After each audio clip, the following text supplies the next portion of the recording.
Muy buenas noches, soy Gonzalo Prialé, esto es 4 a la N y vamos al tema. Encuestas de opinión pública recientes muestran una alta desaprobación del Ejecutivo y Legislativo. El público rechaza a tirios y troyanos. Todos los niveles de gobierno y el legislativo parecen plagados de personas improvisadas que llegaron a posiciones en busca de su beneficio personal, sin la menor idea de la responsabilidad que asumían ni la menor intención de cumplir sus obligaciones. En décadas anteriores, el ministro de Economía servía de fusible en las crisis. Ahora hay consenso respecto a que la confianza de los inversionistas se ha perdido y que la economía se ha estancado por la falta de predictibilidad y la conflictividad social derivada de la polarización política. Hoy analizaremos qué se puede esperar de la política y los políticos hasta llegar a las siguientes elecciones generales.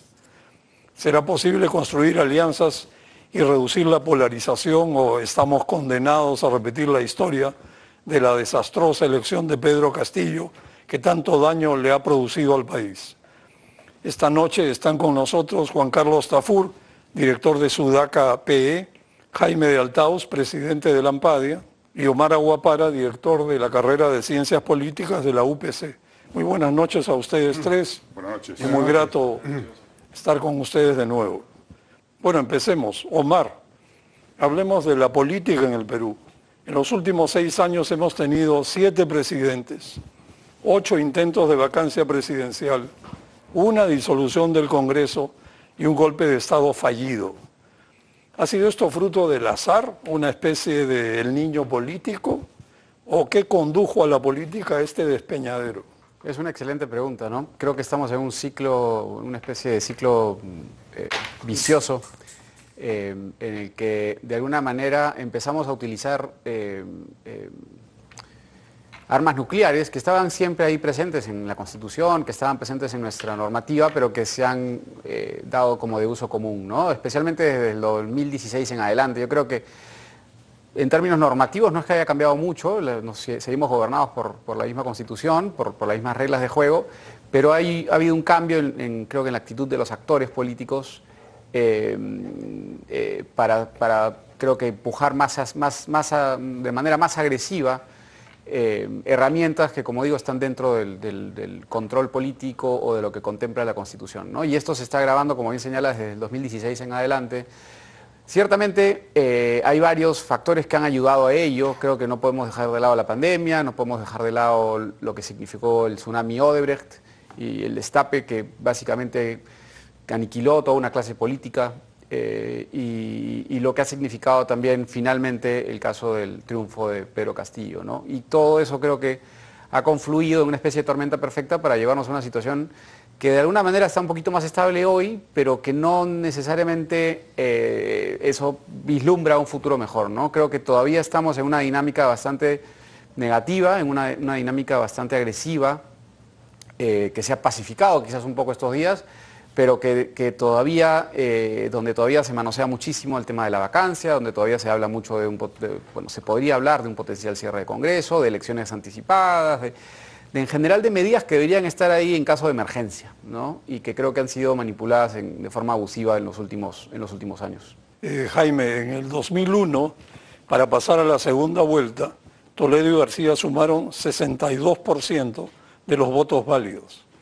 20 años después, Castillo y Fujimori apenas sumaron 32% de los votos válidos. ¿La democracia liberal en el Perú se ha vuelto un concepto vacío? ¿Ha dejado de ser realmente representativa? Bueno, esa es una pregunta muy compleja, Gonzalo, para una noche como esta. Pero yo creo que lo que hemos tenido es un proceso de fragmentación partidaria. En realidad esto comienza desde fines de Alan García, ¿no? Fue con Alan García, al final de Alan García, con la hiperinflación y con el avance del sendero, que estalló el sistema de partidos, ¿no?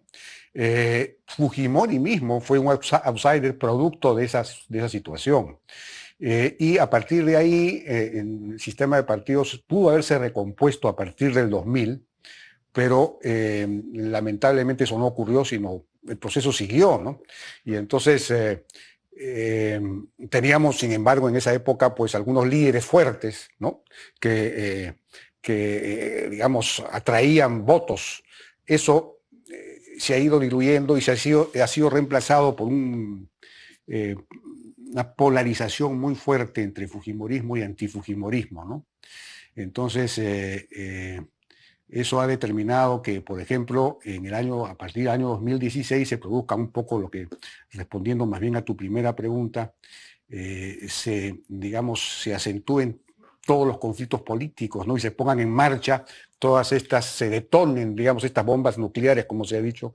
Esto es producto de esa polarización, del hecho, pues, de que ganara Kuczynski teniendo un Congreso completamente en contra. Es decir, esa elección debió haberla ganado Keiko Fujimori, ¿no? Entonces ahí se produjo una situación absolutamente inmanejable, muy difícil de manejar, y a partir de ahí no hemos tenido sino una decadencia cada vez mayor. El descrédito de los partidos y los políticos es cada vez mayor, y entonces la gente no vota, pues, por nadie en particular, ¿no? Bueno, abundando en lo que acaba de comentar Jaime, Juan Carlos, hablemos de los partidos. Los partidos históricos, el APRA, el PPC, Acción Popular e Izquierda Unida, decayeron en 1995, sumando 6% del electorado en la elección del caso. Alan García II recuperó el paso el 2006, pero después siguió el declive. Más aún, del 2001 en adelante, todos los partidos que estuvieron en el poder desaparecieron en la siguiente elección, como aves de paso.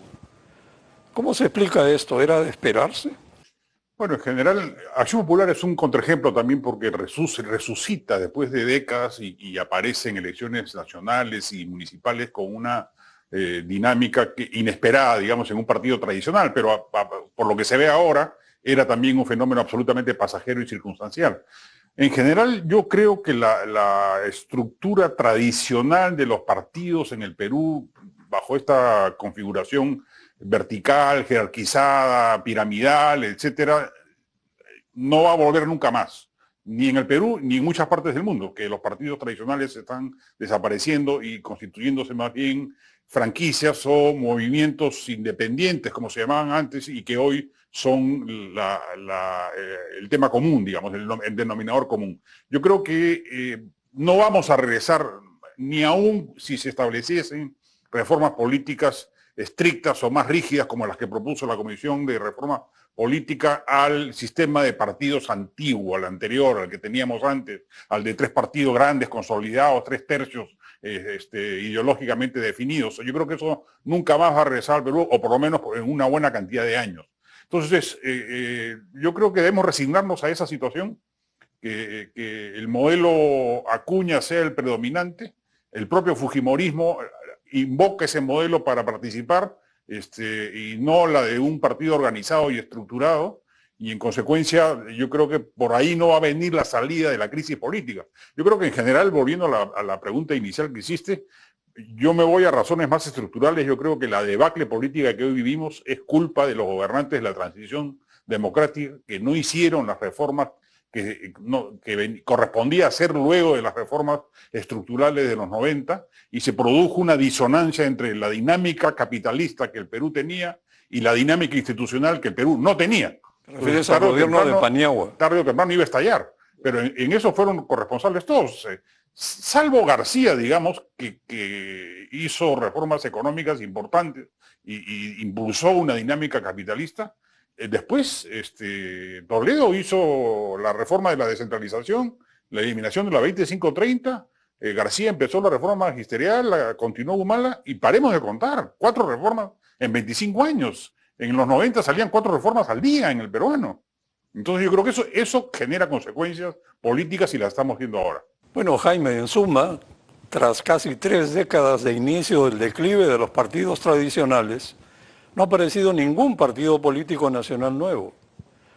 ¿Cómo esperar que surjan nuevos partidos, dada la desafección, el hartazgo y el rechazo de la política por la ciudadanía? Bueno, sí, efectivamente, la situación que narra Juan Carlos, es de tal naturaleza que efectivamente los gobiernos han sido cada vez más rechazados por la población, digamos, las gestiones han sido muy malas y entonces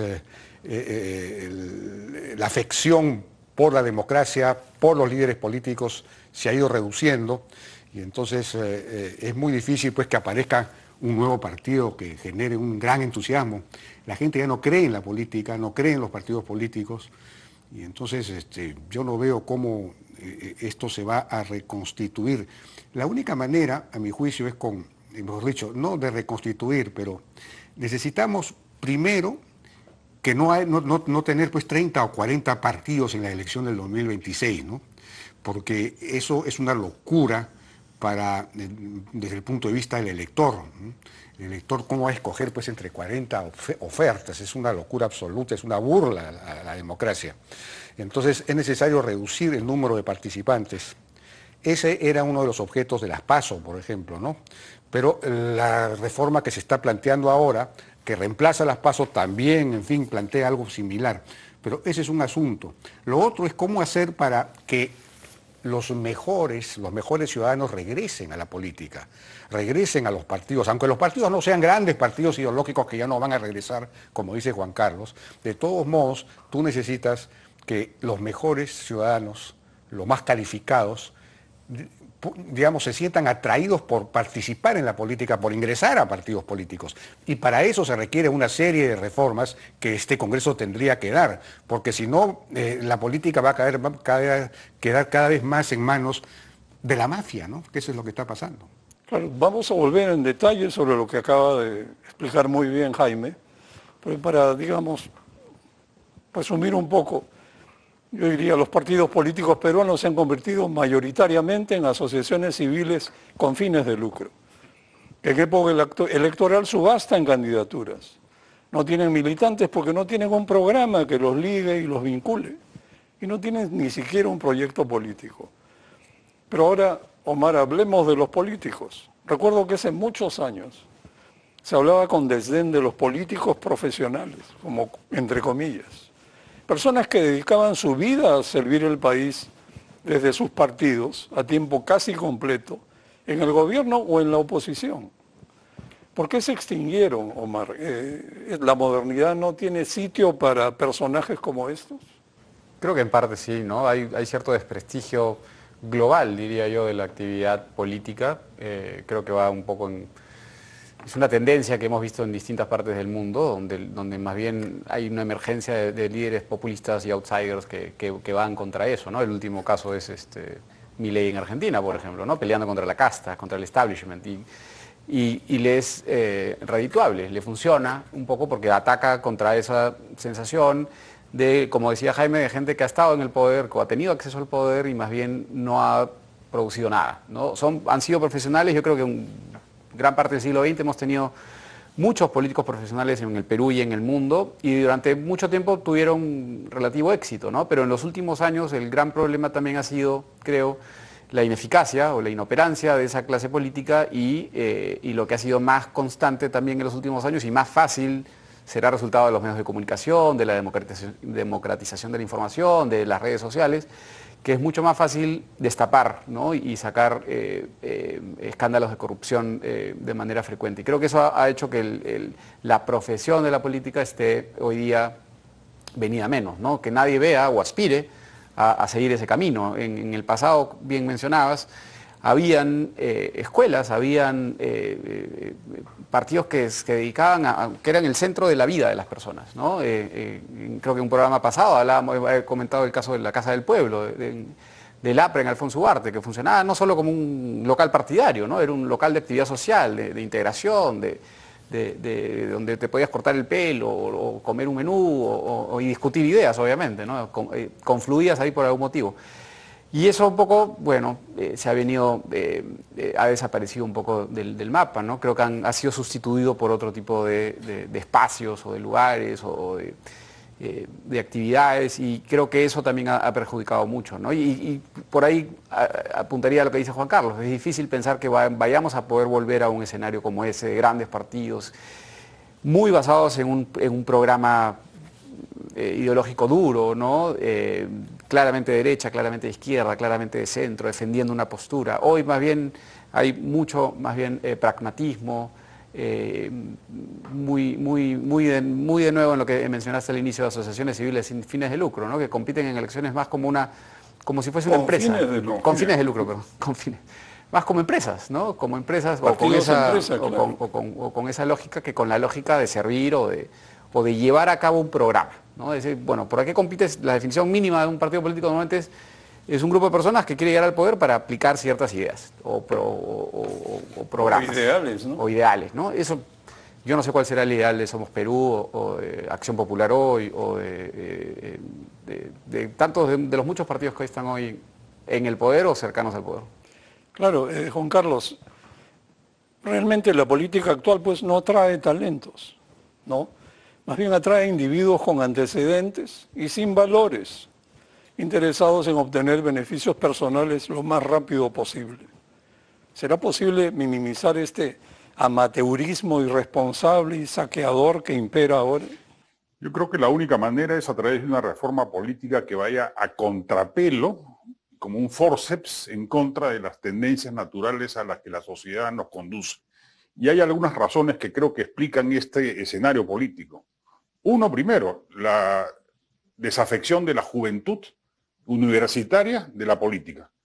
Yo fui dirigente estudiantil y en mi época bajaban a clases Javier Descanseco, Ernesto Láizar, Luis Alberto Sánchez, y habían debates en las aulas y había agrupaciones de derecha y de izquierda que competían ferozmente por conquistar el poder. Hoy la discusión en la universidad de donde yo provengo es entre las feministas y los misóginos. Ese es el tema central de debate entre las autoridades y los estudiantes. La política dejó de ser el amasijo activista de la juventud, y es de la juventud de donde los partidos básicamente se nutren. O sea, ¿quién más que un joven entrega buena parte de su tiempo a una actividad que no es lucrativa, sino idealista? Entonces, a eso se le suma la informalidad. Hay un estudio reciente, no recuerdo el nombre, es un sociólogo o un antropólogo que realiza un estudio sobre activismo político en la zona de Gamarra. Y su conclusión es que la informalidad genera inactivismo político. O sea, por eso en el Perú no vemos lo que pasa en Chile, que pasa en Argentina, que pasa en Colombia, que pasa en México, que por un tema de debate salen pues 3 millones de personas a la calle. En el Perú con la justa salen 3.000. A la gente no le importa. El informal es un inactivista de derecha, digamos, pero es un inactivista. No es por tanto materia prima ideal para un partido político. Y a eso, un tercer factor, si me permites el tiempo, la profunda crisis de los medios de comunicación.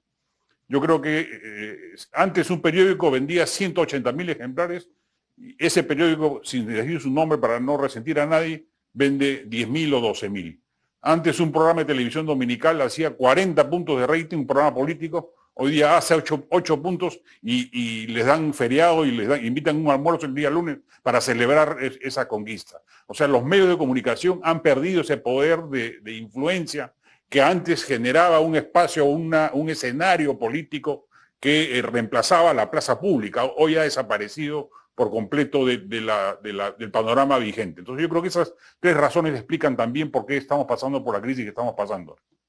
Es muy interesante eso de que la informalidad genera inactivismo. Porque efectivamente la política se ha informalizado, la economía también, pero la política ha seguido esos pasos. Bueno, antes de irnos a una pausa, yo diría que la política está copada por amateurs. Los políticos amateurs son cortoplacistas, creen que no deben rendir cuentas a nadie. Y un par de cifras: 81% de los congresistas electos el 2021 son parlamentarios sin experiencia política anterior. Según Martín Hidalgo, para 91 de los 130 congresistas, su sueldo congresal duplica en exceso sus ingresos previos. Así que saquen la cuenta cómo funciona eso. Bueno, vamos a una pausa y volvemos. Omar, se necesitaría una nueva reforma política aparentemente, porque la reforma pergeñada por la Comisión de Alto Nivel el 2019 ha resultado frustrante, aunque puede tener algunos componentes rescatables. Cualquier reforma política en el Perú tiende a centrarse en aspectos formales normativos, como son los requisitos para la inscripción de partidos, para la selección de candidatos y el financiamiento de las organizaciones políticas. Pero pisemos tierra. ¿Cómo hacer una reforma eficaz con los partidos y los políticos que tenemos? Es una excelente pregunta y esa es mi principal preocupación estos días, es pensar si una mejor representación va a venir de la mano de aquellos que lamentamos nos están representando hoy, ¿no? Estamos, creo que, poniendo mucha expectativa quizás en gente que en este Congreso, del que criticamos, creo que hay un consenso en general de que necesitamos cambiar muchas cosas. Y la pregunta es si es que ellos mismos van a provocar esos cambios, porque ellos son los que están disfrutando de ese status quo. Ahorita estamos en un equilibrio que es funcional a los intereses de la mayoría de las personas que están en el Congreso, o los líderes que están en el Congreso, o de estos partidos informales, de estos partidos empresa. Con la justa se evitó, o no lograron, o evitaron, no sé, el tema de la bicameralidad, le faltó un voto la última ocasión. Ahora hay una propuesta en Comisión de Constitución para volver a la reelección, pero solamente de alcaldes y de gobernadores regionales.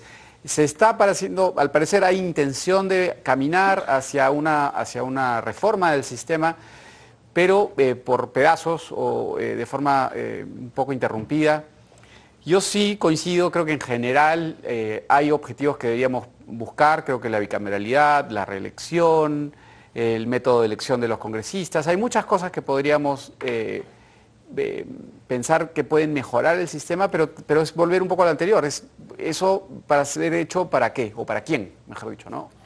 Para quién va a disfrutar de esos beneficios. Si siguen siendo los mismos actores que hoy, el problema se va a multiplicar en vez de arreglar. Vamos a tener más congresistas o más partidos informales. Los que están hoy dando un papel lamentable en el Congreso van a estar ya no solo en el Congreso, sino también en el Senado de repente. Podríamos tener la ilusión de repente que no salgan elegidos, pero es bien difícil, creo en general, para la cantidad de información que tenemos, saber a quién estamos eligiendo, ¿no? Y creo que muchos se sorprenden cuando vemos la relación de gente que llega al Congreso. Y ahí también le cabe un rol importante a los partidos, ¿no? Los partidos políticos que están hoy en el Congreso y que no sancionan a los mochasueldos, que no sancionan a todos estos que están en flagrante infracción de sus funciones. Y también cabe atribuirle esa responsabilidad. Todos los partidos que están hoy en el Congreso les corresponde encarrilar a sus congresistas, ¿no? O hacerse cargo. Ellos son los que los han llevado ahí al Congreso. Entonces, sí, de repente es bueno pensar en las reformas de bicameralidad, de reelección, de distritos uninominales, de varias cositas que pueden mejorar. Pero si la calidad de los representantes no mejora, entonces eso va a ser en vano. Incluso me atrevo a decir más, eso va a multiplicar el problema, va a hacer que sea peor las consecuencias de una reforma si vamos a estar pensando en quién va a beneficiarse de esas reformas. Bueno, Jaime, tú has escrito que bajar la valla en la práctica facilitó la formación e inscripción de nuevos partidos, muchos nuevos partidos, lo que no es malo porque favorece la competencia política. El problema es que nos hemos llenado de mini partidos y ha resultado imposible conseguir su depuración, su salida, si no alcanzaban la votación mínima exigible. ¿Para qué sirvió bajar la valla entonces? Y en el otro aspecto que es más un tema que tú a menudo tocas, bicameralidad y reelección con estos políticos amateurs que tenemos. ¿Qué piensas de esto? Bueno, el tema después es bien complejo, ¿no? Por un lado, el desprestigio de los políticos va más allá de cualquier reforma política y tiene que ver con la incapacidad de gestión de los gobiernos por el hecho que mencionaba antes de alguna manera Juan Carlos. Es decir, no ha habido reformas económicas y entonces la economía ha ido creciendo cada vez menos, el modelo ha sido cada vez más intervenido, ha habido una suerte de intervencionismo de baja intensidad, digamos, ¿no? Que ha ido sobreregulando y asfixiando la libertad económica que se supone que existe en el capítulo económico de la Constitución. Entonces, eso hace que los presidentes, los ministros, realmente, y en la medida en que tampoco han llevado a cabo una reforma del Estado, entonces el Estado no responde, la economía ya no crece, y entonces los gobernantes tienen cada vez menos aprobación, ¿no? Eso por un lado, es decir, tienes que resolver el problema económico, el problema del crecimiento, tienes que hacer las reformas que permitan volver a crecer, repotenciar el modelo. Eso es fundamental como base. Luego, la reforma política debería permitirte, a mi juicio, dos cosas. Por un lado, atraer a mejor gente, ¿no? Porque la política está siendo colonizada por los sectores informales, mafiosos, etcétera, ¿no es cierto? Y para eso yo creo que necesitas varias cosas. Primero, devolver la reelección congresal, es decir, para ir poco a poco manteniendo a los mejores, ¿no es cierto? Seleccionando a los mejores. Luego, establecer los distritos uninominales, porque en un distrito uninominal tú escoges a una persona y compiten 3 o 4 o 5, nada más, tú puedes escoger mejor. No escoges pues una lista enorme entre no sé cuántos candidatos, entre 300 candidatos, es decir, que en realidad no escoges nada. Ahí sí ya escogerías y habría una relación de fiscalización. Luego el Senado debería permitir recuperar a la élite, a las élites digamos, intelectuales, empresariales, profesionales, ¿no? Si es que hay distrito único nacional o incluso grandes distritos macrorregionales, ¿no? Entonces, para atraer a esas personas. Luego, el financiamiento de los partidos. Debería permitirse algo que Carlos Meléndez llamaba los think tanks por los think tanks por impuestos, es decir, que unas empresas pudieran destinar parte del impuesto de renta que pagan para financiar centros de investigación en los partidos políticos. Eso elevaría el nivel y la calidad de los partidos y haría más atractivo ingresar a ellos, ¿no? Y el financiamiento de las empresas, de las campañas políticas. Eso habría que devolver eso para que las propias empresas se sientan comprometidas con el destino nacional. Es un conjunto de reformas que hay que hacer para permitir que los mejores vuelvan a regresar a la política, ¿no es cierto? Eso es fundamental. Y respecto de las famosas PASO, ahí el tema es que, como tú decías, efectivamente, o como yo decía en esa columna, lo que ha ocurrido con la reforma que sí se aplicó, que es la reducir el número no de firmas, sino de afiliados, ¿no? Pero firmas afiliados, digamos, ¿no? Tú con 24 o 25 mil afiliados, tú puedes formar un partido. Es más fácil formar. La idea era que fueran partidos de verdad, no partidos cascarón, ¿no? Pero lo que en la práctica eso ha facilitado es la multiplicación de los partidos. Vamos a tener como 40 partidos. Entonces la reforma complementaria a eso eran las PASO, donde, digamos, esta votación simultánea, obligatoria, ¿no? De todos, las primarias obligatorias y simultáneas y abiertas, en donde tú tenías que, digamos, solo pasaban a la siguiente etapa, a la elección general, los que hubieran sacado más de 1.5% del padrón. Entonces eso te reducía el número de competidores a 7 o 6 u 8, digamos, ¿no? Pero no se ha aplicado. Pero no se ha aplicado y probablemente tampoco se va a aplicar porque la están derogando. Y lo que están aprobando Más bien quisiera tocar ese tema en profundidad un poco más adelante, Perfecto. Jaime, volvemos. Juan Carlos, Levitsky y Zabaleta, con crudeza o quizás cinismo, dicen que el colapso partidario podría explicarse así. Una vez que los partidos desaparecen y los políticos encuentran los medios para ganar elecciones sin ellos, toda la ingeniería electoral del mundo será insuficiente para reconstruir los partidos. Ahora, vista la experiencia frustrante de estas reformas normativas electorales, mejor nos olvidamos de promover partidos y entonces, ¿se te ocurre algo alternativo? No, yo creo que bueno, es la única manera de sostener la democracia, que haya partidos, aún siendo estos partidos deleznables que hoy... Hay una frase, pues medio cliché, que dice que los partidos son esenciales para la democracia. Sí. Y malos partidos, como hay hoy en día, generan una mala democracia como la que tenemos. Ese es el problema. Ese es el problema que tenemos. O sea, yo creo que va a ser una tarea de largo aliento. Yo creo que se va a empezar a resolver el día que haya un gobierno que tenga mayoría parlamentaria y entonces volvamos a la normalidad de la gobernabilidad democrática en el Perú. Porque al final de cuentas todas las crisis que hemos tenido surgen cuando en el Congreso no ha habido mayoría del oficialismo, del Ejecutivo. Toledo se agenció una mayoría en su pacto con Fernando Olivera, Alan García en su pacto con el Fujimorismo, Humala en su pacto con Toledo, etcétera, y después de eso ya no ocurrió. y más bien hubo la querella estúpida que vimos entre Kuczynski y Keiko Fujimori, que terminó por derrumbar un sistema que ya estaba tiritando, digamos, por la crisis económica del modelo que no se había ajustado conforme a los tiempos, a las exigencias de los tiempos. Entonces yo creo que por ahí va la cosa, o sea, la situación política, yo soy honestamente bastante pesimista. Yo no creo que el 2026 vayamos a arribar a un upgrade de la política peruana, sino todo lo contrario. Más bien nos conducimos a un escenario más catastrófico que el 2021 y los dados parecen alineados, los astros parecen alineados para que así ocurra. O sea, la derecha que según las últimas, en todas las encuestas, tanto la del IEP como las de Ipsos, cuando preguntan autodefinición ideológica, claramente indican una mayoría de derecha y de centro. Sin embargo, hay ya hoy en día 21 candidatos autonominados para ser del centro y la derecha. No estoy contando los 7 de la izquierda. Que la gente dice, no, la izquierda está fragmentada, no te preocupes, no va a ocurrir lo del 2021. Bueno, pero si uno ve el panorama de la derecha es peor, hay 21. Hoy. ¿Cuántos más surgirán en el camino? Ya siguen apareciendo uno tras otro y van hasta el 2026.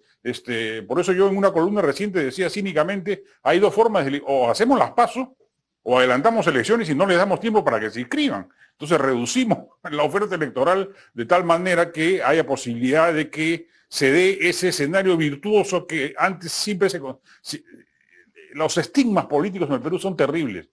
Es una dictadura que un gobierno central tenga mayoría en el Congreso porque no hay oposición. No, eso facilita la gobernabilidad, nos guste o no nos guste. Y eso se ha perdido. Entonces hay que tratar de que eso vuelva a ocurrir. Debió ocurrir el 2016 con efectivamente Keiko Fujimori en el gobierno con 70 y tantos parlamentarios y gobernar con tranquilidad, pero se dio lo contrario, lamentablemente.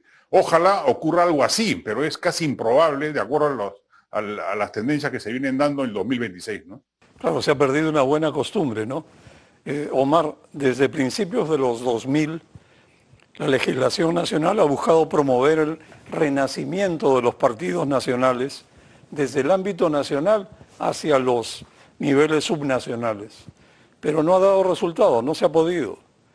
Porque esto no es posible en el Perú actual y promover partidos nacionales desde lo regional, al contrario. ¿Puede ser otro camino? Podría ser, ¿no? En las categorías clásicas un clivaje básico es el clivaje regional. Podríamos ver un gran partido del sur peruano, ¿no? O de alguna manera se presenta cada vez, pero no se constituye un partido. Pero tenemos de alguna manera clivajes territoriales que podrían recoger ese voto, ¿no? Y es lo que de alguna manera de facto lo termina siendo el partido de izquierda de turno. Lo fue el Partido Nacionalista en el 2011, lo fue Verónica Mendoza en el 2016 y ahora último Perú Libre. Pero en términos, ahí entra el tema de la normativa, ¿no? de estas ganas o este apresuramiento, creo que llevó a intentar resucitar a los partidos políticos nacionales con esta ley de partidos políticos, pero se le puso a competir con movimientos regionales y con organizaciones políticas de alcance local y en condiciones de mucha desventaja. Entonces las marcas nacionales se desprestigiaron o no aparecían atractivas para un potencial candidato a alcalde o gobernador regional en provincias. Fue al inicio, en el 2001, la primera elección posterior, que creo que fue la del 2004, 2005 por ahí, incluso se publicaron artículos que hablaban de la muerte y la resurrección de los partidos políticos, porque creo que el APRA gana muchos gobernadores, muchas regiones en esa primera elección, pero luego lo que hemos visto es que ganan normalmente movimientos regionales, porque hay un tema de competencia desleal un poco entre estas organizaciones a las que se les pide mucho menos que a los partidos nacionales, que son incapaces además de llegar a sus espacios, por temas estructurales. Esto viene desde Velasco, hay gente que habla de cómo la reforma agraria, o más que la reforma agraria, más que el gobierno militar, de alguna manera vació el espacio político que se estaba construyendo para el APRA, para Acción Popular, para fuerzas de izquierda en el territorio nacional. Pero hoy han sido incapaces de volver a ocupar ese espacio y no pueden competir con lo fácil que es para cualquiera presentarse con un emblema, con un dibujo cualquiera y ser candidato a gobernador regional, ¿no? o a alcaldías locales. Y con muy pocos bueno, hay casos de éxito, ¿no? También está el partido de Acuña. Acuña sí logra colocar sus gobernadores regionales, sobre todo en la zona del Sólido Norte, del antiguo Sólido Norte, pero aparece como un proyecto clientelista, ¿no? O basado en prácticas de repente no tan replicables en otras partes. Pero sí, podríamos pensar en que de repente esa podría ser una dinámica, sobre todo por la forma en que vemos a los peruanos votar. No sé si sea favorable o si de repente contribuye a polarizar aún más la situación. Nada más. Yo brevemente, pero creo que acá hay una raigambre económica. La descentralización trajo consigo la elaboración de presupuestos, más bien con fondos, la mayoría de la plata para obras va ahora a las regiones y a los gobiernos locales, 2/3 del presupuesto de obras. Entonces las regiones y los municipios no necesitan a los partidos nacionales para tener un pedazo de presupuesto. Es más directo el contacto con el presidente de la región o con el alcalde y les llega la plata por transferencias y después la administran directamente como si fueran ingenieros. Se han sacado la lotería. Entonces, pensar que por ese lado podría haber alguna llegada de los partidos nacionales a las regiones, económicamente no les interesa. Ahí hay un problema serio. Jaime, ahora sí, por favor, ¿podrías, por favor, comentar el proyecto de la Comisión de Constitución que deroga las PASO y plantea 3 modalidades para elegir candidatos dentro de los partidos? Bueno, es el retorno al sistema que siempre de alguna manera ha habido, ¿no? Es decir, derogan las PASO y establecen 3 modalidades. Una es unas PASO no obligatorias, digamos, ¿no? Unas primarias abiertas, es decir, que puedan votar cualquier ciudadano, no necesariamente una persona afiliada, pero no obligatorio, o sea que tú abres tu partido para que ese día voten. Eso lo hizo, me parece, el Frente Amplio en alguna ocasión, hace 5 o 6 años. Esa es una modalidad. La segunda es por votación universal, pero de los afiliados, ¿no? De los afiliados. Y la tercera es por delegados, pero delegados que tienen que ser elegidos también por votación universal de los afiliados. ¿No es cierto? Son las 3 modalidades. Y lo que establece el proyecto de ley es que para pasar a la siguiente etapa, tienen que haber votado en esas elecciones, en cualquiera de las 3 modalidades, el 30% de los que deben votar, de los afiliados, de los, en fin, ¿no? O de los que han votado finalmente. Entonces, el 30%, perdón, de los afiliados al partido, ¿no es cierto? Entonces es una manera, claro, de restringir el acceso, de restringir el paso a la siguiente etapa, a la elección, ¿no? Pero lo que no hace esa ley es algo que sí hace las PASO también. Las PASO fomentan las alianzas de alguna manera, porque tú para alcanzar el 1.5% del padrón, mejor si eres un partido pequeño, buscas aliarte con otros para poder sobrepasar ese 1.5%. Aquí yo creo que hay un problema de confusión. O sea, en lugar de bajar el porcentaje de 30% para facilitar las alianzas, han subido a 35%, con lo cual desalientan las alianzas. Yo creo que no se han dado cuenta, ¿no? No trabajan con perspicacia, digamos, en este asunto. Pero eso. Ahora, la crítica. Claro, la crítica a este retorno a las 3 modalidades es que esto afecta a la democracia interna y favorece nuevamente a las cúpulas. Lo que dicen los partidos es exactamente el mismo argumento, pero al revés. Esto le quita el control a los partidos y más bien permitiría, porque las elecciones en las primarias son digamos, los candidatos se presentan individualmente, no dentro de listas armadas por el partido. Entonces eso facilitaría que cualquiera que tenga, por ejemplo, vínculos con la minería ilegal o con el narcotráfico, pueda presentarse libremente en estas elecciones primarias y como va a tener más plata, va a hacer mejor campaña. Entonces el partido pierde total control de digamos, del surgimiento de estas personas vinculadas a la actividad ilegal. No le falta razón en eso. Y el otro, entonces, no es un tema sencillo, pues, ¿no? El otro tema es que hay actores como, por ejemplo, Ian Shapiro y el propio Robert Mitchell, que es uno del fundador de la teoría de los partidos, que sostiene que los partidos en realidad tienen que tener liderazgos fuertes, porque los partidos están enfrentados en luchas políticas. Entonces, un exceso de democracia interna, por ejemplo, para elegir a los candidatos, primero atenta contra esa, digamos, necesaria unidad y favorece el surgimiento de intereses individuales, ¿no? Porque cada persona para ser elegido precisamente busca su propio financiamiento, de repente ilegal. Es decir, se multiplican los intereses en perjuicio del interés general del país. Entonces, ese argumento también es importante, es decir, no caer en el exceso de democracia, porque entonces ya los partidos... Entonces, la discusión no es tan clara, no es blanco y negro el asunto, es complicada. Bueno, vamos a una pausa y volvemos.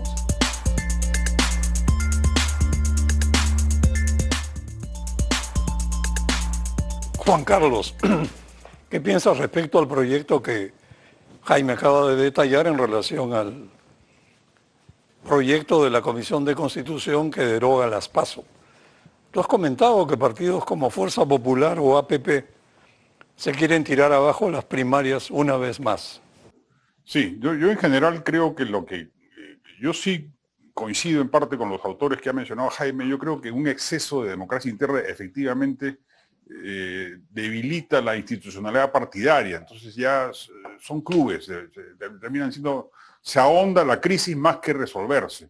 Lo que sí debe haber es una mayor exigencia externa, ex post facto de los partidos para ingresar a la arena electoral. Yo sí creo que ahí las vallas deben ser más exigentes. Inclusive el proyecto de la Comisión de Reforma Política que habla de 1.5%, ellos mismos ahora, conversando con ellos, admiten que se equivocaron poniendo una valla tan baja, que debió ser una valla más alta para evitar que haya tantos partidos en una elección y se pueda reconstituir un esquema de 2 o 3 partidos o 4 partidos a lo sumo, con representaciones congresales importantes, significativas, y la posibilidad de alianzas que permitan mayorías congresales. Entonces, si eso no ocurre, la dispersión política va a ser de tal magnitud que, sumada a la desafección e irritación popular que las encuestas revelan, todas ellas, si uno aglutina diversas preguntas de las encuestas, el panorama que se viene es terrible. O sea, una última pregunta de Ipsos, por ejemplo, en una encuesta para Latinobarómetro,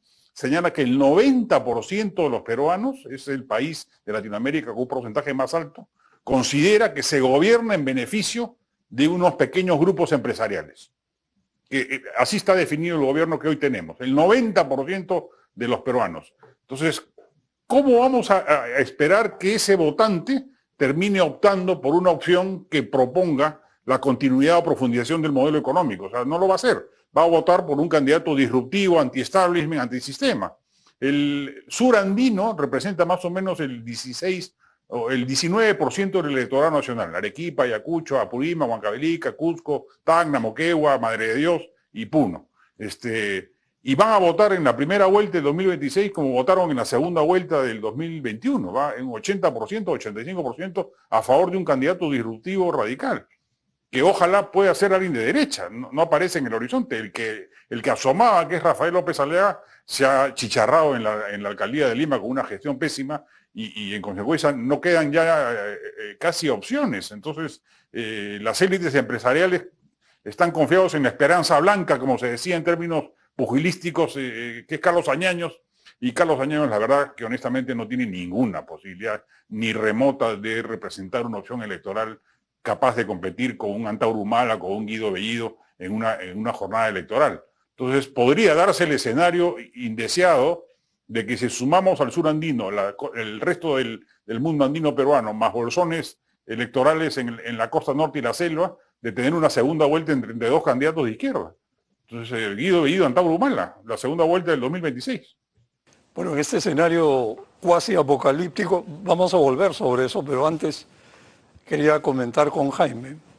A ver, miremos adelante de la misma manera, pero desde otra óptica.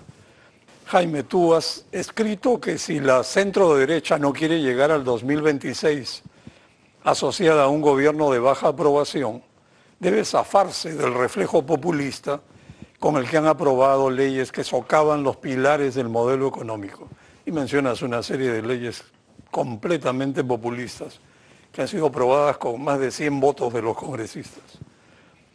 Pero ¿cómo podría darse esto cuando tácitamente está en curso una coalición populista del Ejecutivo con APP, Fuerza Popular, más los serronistas, en una especie de cogobierno que brinda la estabilidad precaria que le sirve para evitar que todos se vayan antes del 2026. Bueno, lo que pasa es que justamente tienen que empezar a tomar distancia del gobierno. Quien está de aliado completo con el gobierno es APP, Alianza para el Progreso, pero los demás partidos de centro de la derecha, digamos, en el Congreso, están empezando a tomar distancia. Se dan cuenta que no pueden llegar al 2026, digamos, con una imagen de soporte de un gobierno que tiene muy baja aprobación. Pero para digamos, concretar esa posición, digamos, tienen que empezar a desarrollar una oposición seria, exigente, a mi juicio, a partir de una agenda de reformas, de las reformas que necesita el país. Claro, algunas de esas reformas quizás no sean políticamente tan rentables, pero otras sí. Entonces hay que elaborar una lista de reformas, empezar a exigirle al gobierno las reformas, empezar a fiscalizarle una serie de cosas. Por ejemplo, el gobierno sacó un decreto legislativo muy interesante que hace obligatorio los análisis de impacto regulatorio para todas las normas que el gobierno aprueba y para el stock de leyes. Por ejemplo, podría hacerse un programa intensivo de revisión de todas las normas vinculadas a la minería para desregular la inversión minera. Eso ya es obligatorio según un decreto legislativo. ¿Alguien en el Congreso está fiscalizando que se aplique eso? Entonces, fiscalizar que se aplique realmente el análisis de impacto regulatorio, fiscalizar el tema de los avances en el niño. Hay congresistas que están mirando qué cosas está avanzando en el niño, en el norte, por ejemplo, en las obras preparatorias para el niño. No hay nada. Y así sucesivamente podemos ver el tema de la inseguridad. Claro, citan al ministro, pero hay normas que ha dado este gobierno, normas en el campo de la seguridad. ¿Se están aplicando o no se están aplicando? ¿Cómo se están aplicando? Es decir, se necesita un trabajo de fiscalización, de propuesta mucho más fuerte y más firme, ¿no? Y eso yo me imagino que tienen que ser capaces de hacerlo, ¿no? Por necesidad política lo tienen que hacer de todos modos. Juan Carlos, por la manera en que explicaste o describiste tu punto de vista sobre el escenario electoral, parece que estamos perdidos, ¿no? Entonces, con la enorme polarización política y sin centro identificable, al menos yo no lo encuentro. Cabe esperar alianzas que eviten la repetición de una elección desastrosa como la de Castillo. Yo creo que sí, yo creo que en parte pasa por lo que ha señalado Jaime, que la derecha se dé cuenta que su respaldo tácito y evidente, además, a un gobierno tan desprestigiado como el de Dina Boluarte, que es un gobierno muy mediocre. O sea, si sacamos a Castillo, el de Dina Boluarte es el peor gobierno de los últimos 30 años.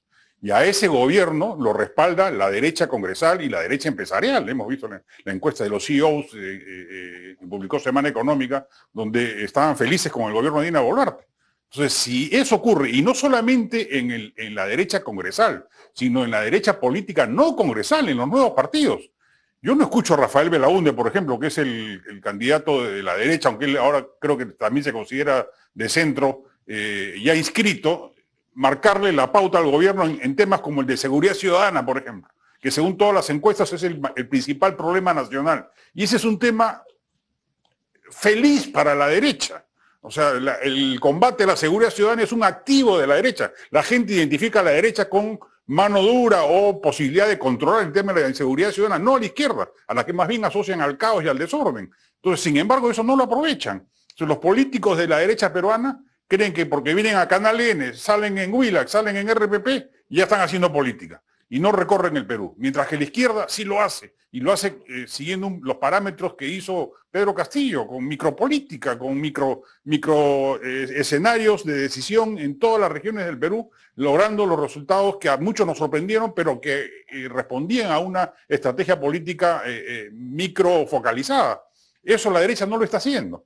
Entonces, si lo hiciera, yo creo que podría cambiar la tendencia que de otra manera yo veo inevitable, salvo que aparezca un disruptivo tipo Carlos Álvarez, a quien yo sí le veo posibilidades electorales, ya asomó, ya puso el pie en la arena política, no sé si lo hará en la arena electoral, pero fíjense cómo alguien que no tiene experiencia política aparente, inmediatamente es tan perspicaz que se da cuenta cuál es el tema que más preocupa a los peruanos. ¿Y de qué habla en los speeches políticos que suelta en TikTok, que tienen 2 o 3 millones de visitantes? De la inseguridad ciudadana y de la necesidad de combatirla. Cosa que el resto de líderes de la derecha no hace. O sea, tienen la bandeja servida para para poder desplegar una batería de argumentos que la recomponga y la recoloque en un escenario, en un partidor mucho más ventajoso, y desperdician esa oportunidad.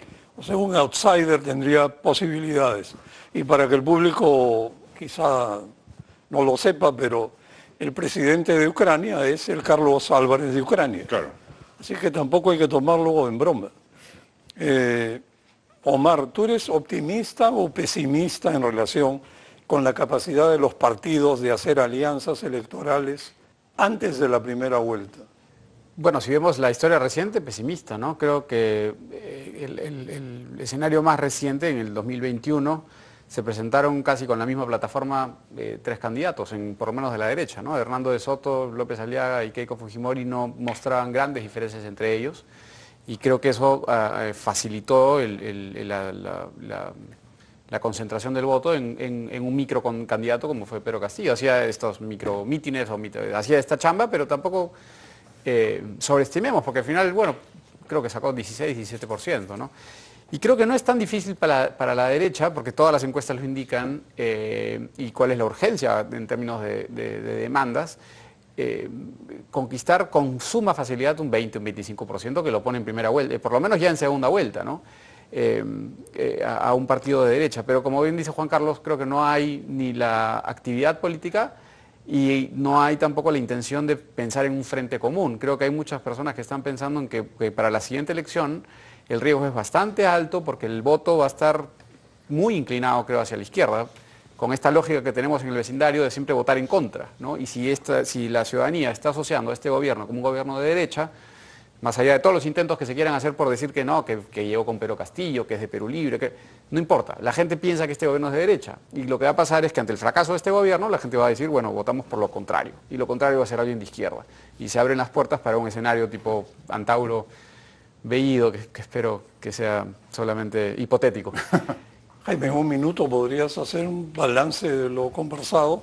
Bueno, no, bueno, Que ya yo tenemos creo que lo que pasa es que estamos en concluyendo. un círculo vicioso muy profundo, Sí. que si llega hasta el 2026 puede ser muy peligroso desde el punto de vista, efectivamente, de los resultados electorales, ¿no? Y ese círculo vicioso tiene que ver con todos los hechos que han ocurrido en los últimos 5 o 6 años, han producido la sensación de un país sin futuro. Y por lo tanto no hay inversión privada, por eso es que no hay inversión privada. Y estamos entonces en un proceso de empobrecimiento sostenido, no de crecimiento sostenido, sino de empobrecimiento sostenido, es decir, de inviabilidad nacional y de creciente inseguridad frente al crimen organizado. Entonces el país está en un proceso de descomposición que es muy serio y que puede tener un impacto serio en el tema electoral. Entonces, ¿cómo se rompe ese círculo vicioso? La única forma, en mi juicio, es con reformas importantes en el Congreso, y para eso los partidos mismos, porque el problema es que ni el Congreso ni el Ejecutivo tienen incentivos para mejorar, ¿no? Porque la presidenta no pertenece a ningún partido que quiera reelegirse, los congresistas no tienen reelección, muchas bancadas no tienen partido. Entonces ni siquiera, es decir, es un sistema anómico. Entonces la única forma es que los partidos de afuera de alguna manera influyen en sus bancadas para que se aprueben reformas, que la sociedad civil exija las reformas, que la sociedad civil busque espacios de diálogo social. No es posible que frente a este desastre el sector empresarial y el sector sindical no se puedan sentar de manera, digamos, sincera y genuina a conversar. Bueno, ¿qué hacemos para resolver este problema? ¿Cómo hacemos? ¿Qué tenemos que hacer para volver a crecer a tasas altas? Esa es la única pregunta que hay que responder en un diálogo social. Bueno, ¿qué hacemos? ¿Qué tenemos que cambiar para eso? Bueno, ¿es tan difícil eso? Eso es lo que hay que hacer. Bueno, a ver, Juan Carlos, a ver, ensayo unas palabras finales en menos de un minuto porque tenemos que cortar el programa. Sí, yo creo también lo mismo, que es necesario, en este caso, la sociedad civil, y por sociedad civil hablo sobre todo de comunidad académica y medios de comunicación, presionen y empujen a los partidos políticos para que tomen algunas, no todas, decisiones que puedan mejorar el panorama para el 2026. Que mejoren algo la salud pública, que mejoren algo la educación pública, que mejore el proceso de regionalización, que mejore el sistema partidario, que mejore se resuelva la recesión económica y el empobrecimiento de la sociedad peruana, que se resuelva el tema de la inseguridad ciudadana. O sea, son algunos de ellos temas tangibles o factibles para el gobierno, para un gobierno tan mediocre como este. Resolver la seguridad ciudadana, resolver la crisis económica y resolver los problemas del niño. Con esas tres cosas, ya no hablemos de grandes reformas, el rostro del Perú cambiaría. Bueno, lamentablemente tenemos que ir cerrando. Yo diría, para concluir, que tras 4 años de la frustrada reforma política del 2019, la situación, lejos de mejorar, se ha complicado todavía más. La polarización política se mantiene y los partidos inscritos proliferan. Seguimos en alto peligro de repetir la pavorosa dinámica de la elección de Castillo. Una primera vuelta con numerosos candidatos es un incentivo perverso al bajar la valla para aventureros cuyo único objetivo es pasar a la segunda vuelta con un número mínimo de votos. Tenemos un escenario donde sobran partidos y faltan candidatos atractivos. No debiera sorprendernos si aparece un outsider, y creo que a los outsiders hay que tomarlos en serio, no en broma. Carlos Álvarez suena interesante por lo mencionado por Juan Carlos. Y finalmente, es dudoso que esto se pueda resolver con reglas electorales. La crisis, como dice Jaime, es profunda. Pero creo que vamos a salir de este problema si es que pensamos seriamente en el país antes que en apetitos personales. Muy buenas noches, gracias a ustedes. Buenas noches.